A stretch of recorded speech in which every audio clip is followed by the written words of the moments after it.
I want to share with you my 3 favorite FMS Warbirds. I've had them a long time. I'm going to go into a lot of detail about the performance, the setup, the takeoffs and landings. Hopefully you'll get something out of it. There's links in the description below for all 3 planes. If you have any questions about him, leave a comment. And of course, if you enjoy this content, hit that like button. And if you're interested, subscribe to the channel. Appreciate it. Stick around. I have had this FMS Corsair for over 4 years. Done a lot with it, flown the heck out of it. And I think for a 1.7 meter Warbird, it's a big plane. It's a heavy plane, and it does require some skills. But all in all, it is a fantastic gentle giant. Couple things on this plane. One, the CG needs to be moved very far forward at 100 millimeters. In order to get to that CG, you need a pretty heavy battery, 850 to 900 grams, and about 6 ounces of lead in the cowl. I also upgraded the motor to the 360 kV motor. Field assembly is a snap. 4 screws. You also have to connect up the multi-connector and you're good to go. Only other issue with this plane were the landing gears, where if you land a little sideways, a little rough like here, it is going to rip that landing gear out and they need to be glued back in. It's kind of a process. A lot of people have dealt with it on RC groups and such. Same thing, if you have a bouncy landing on the tail wheel, that little section is going to break and you're going to have to repair that too. This is a tail dragger. It requires a technique to take off properly. Smooth, straight takeoffs with a tail dragger just takes practice. You need full up elevator to plant that tail wheel until you get some speed.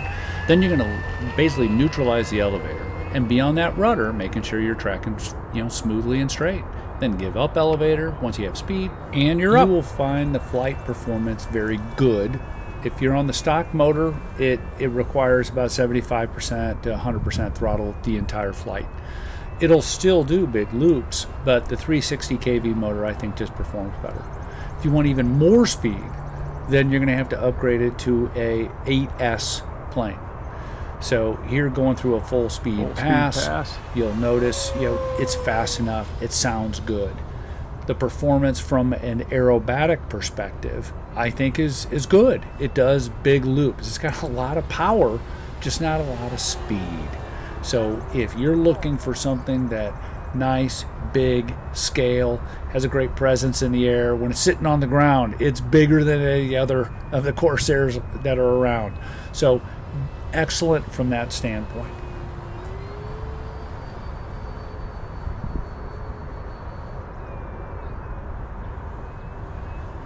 Nice big loops.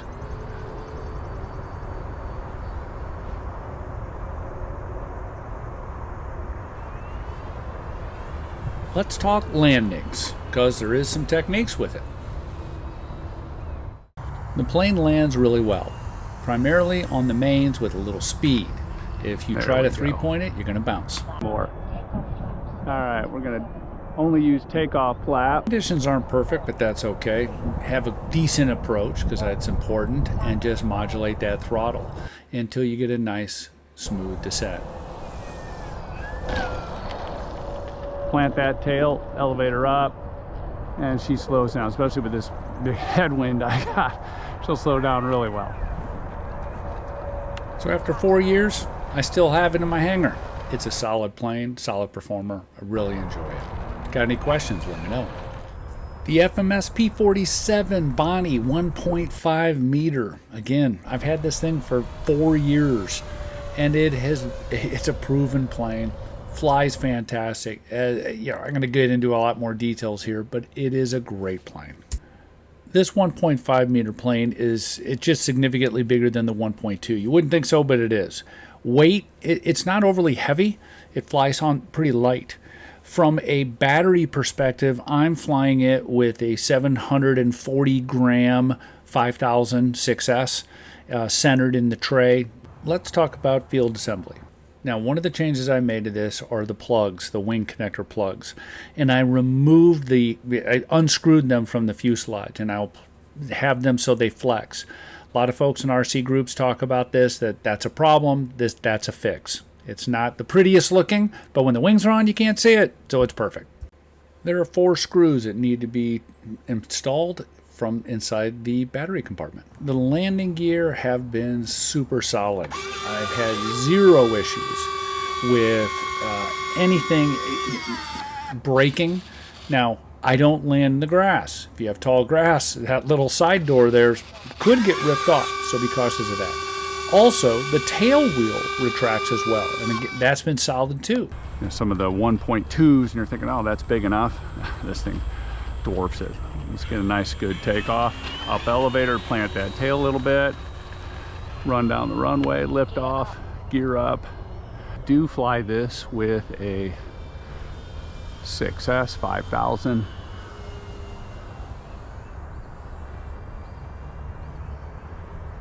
And it has a Spectrum non-gyro, because in this one I am using the FMS, reflex. Do a full speed pass right here.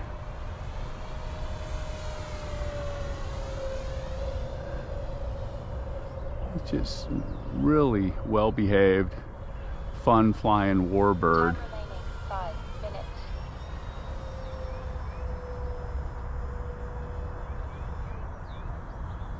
Big loop, plenty of power.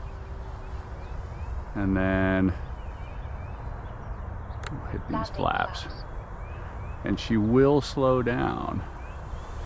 Find that I'll land her on the mains typically. If I get a nice headwind, I might do some 3-pointers, but typically I don't. But aerobatic wise, high rates. Moving it into high rates for a little bit more agility.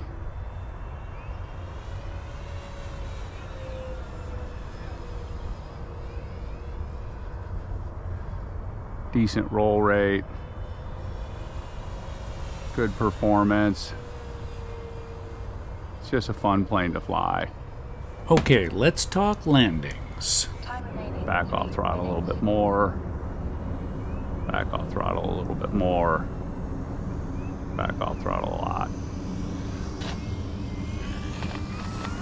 And just a nice roll on the mains with maybe a little bounce. Half throttle, make my approach. Here we go. Coming in.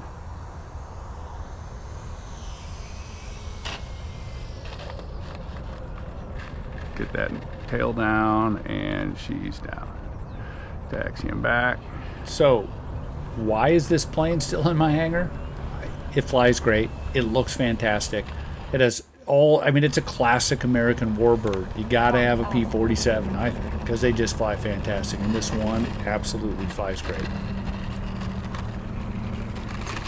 Gotta be honest, the FMS Tiger Cat 1.7 is my favorite. It just, there's nothing else like it. This is an old plane. This is, I mean, over 4 years old. It's been completely destroyed and rebuilt. Now, I do have a replacement for this one, brand new, and you'll be seeing more of that in upcoming weeks. But for now, let's talk about this one. 1.7 meters is quite a bit. It's a big plane. It's a heavy plane. And it flies with a 5,000, around 740 grams is how I've kind of set it up. CG a little on the aft side of recommendations. Assembly at the field is pretty simple. The biggest thing is just kind of just piecing it all together and connecting all of the cables. I did swap out the connectors for the ailerons, flaps, and gear with this one. The landing gear on the Tiger Cat is fabulous. However, you have some rough landings, and all of a sudden you'll notice the doors aren't closing right, and they have to be repaired. I did a video on that, and there's a lot of information out there on RC groups and such, but man, do they look good. FMS F7F Tiger Cat. It is probably one of the best overall warbirds from FMS. From size, impressiveness, ease of flight. ease of landing. Some complexities around the landing gear, but generally speaking, she is a outstanding flying plane.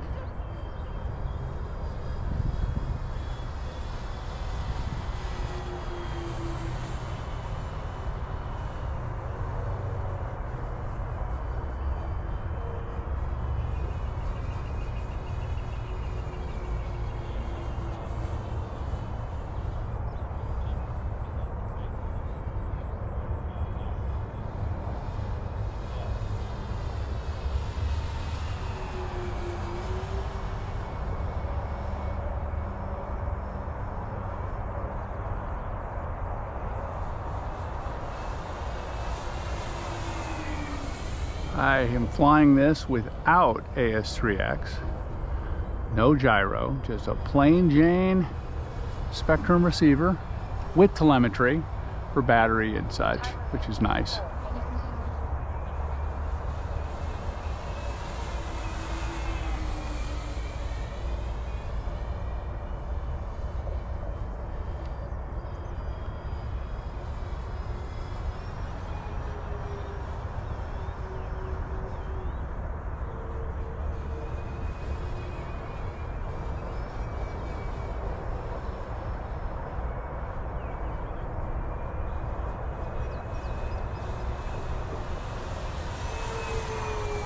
Great sound.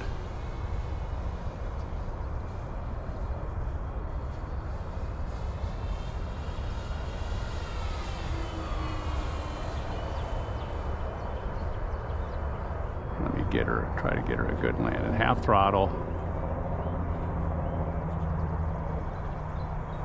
Backing off even more now, about a quarter throttle. Coming in nice. Get that nose up.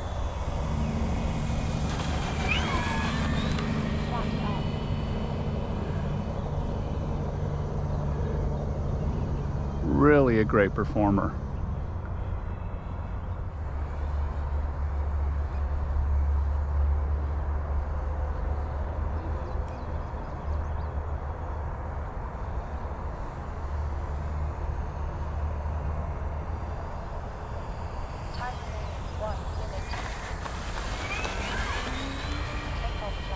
Didn't line up on that approach very well.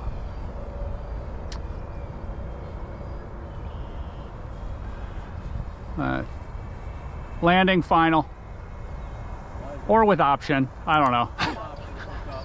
Yeah, with option, I'll let you know. This Tiger Cat will land just really easily with throttle management, full flaps, and just getting a good approach. That's all it is. Over the years, I've had many FMS Warbirds, all types. And by far, these three are some of my favorite. And as I pointed out, this Tiger Cat is my favorite FMS Warbird. It's just an amazing flyer.